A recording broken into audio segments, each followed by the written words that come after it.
నత్త మాంసానికి అలవాటు పడిన వ్యక్తి ఒక రాక్షస నత్తను దేశంలోకి రహస్యంగా తెచ్చాడు. కొన్నాళ్లు గడిచేసరికి ఆ రాక్షస నత్త సంతతి విస్తరించి చివరకు దేశాన్ని ప్రమాదంలోకి నెట్టేసింది. ఇక రెండు మొక్కల్లో చెప్పాలంటే మల్లాది వెంకటకృష్ణమూర్తి రాసిన నత్తలు వస్తున్నాయి జాగ్రత్త నవల కథ ఇది. ఇప్పుడు వాస్తవంలోకి వస్తే గోదావరి జిల్లాలోని రైతులు నత్తలు వచ్చేసాయి బాబోయ్ అంటూ కలవరపడుతున్నారు.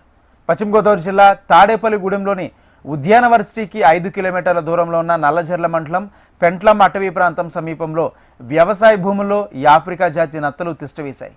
రాష్ట్రంలోని కొన్ని మెట్ట ప్రాంతాల్లో కూడా ఈ నత్తల ముప్పు కనిపిస్తుంది. ఆవుపాడు, నల్లజర్ల, ప్రకాశ్రావుపాలెం, ముసళ్లగుంట, సింగరాజుపాలెం ప్రాంతాల్లో ఎక్కువగా ఉద్యాన పంటలను రైతులు సాగు చేస్తుంటారు. ఈ తోటలకు ఆఫ్రికా నత్తల బెడద అధికంగా ఉంది. చెట్లు కాండాలను పట్టుకుని దాని రసాన్ని తాగేస్తున్నాయి. మొక్కల ఆకులు చిగురులను కూడా వదలడం లేదు. ఆకులను పశువులు మేసినట్లు మేసేస్తున్నాయి. దీంతో రైతులు తీవ్ర ఆందోళన వ్యక్తం చేస్తున్నారు.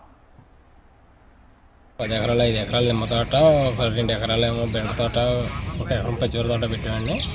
అందులో నిమ్మ తోట అయితే విపరీతంగా చనిపోతుందండి. ఒక 4-5 నెలలుగా విపరీతంగా చెట్లు చనిపోతున్నాయి. ఏంటని గమనించి నత్తలు తినేయడం వల్ల చనిపోతున్నాయి.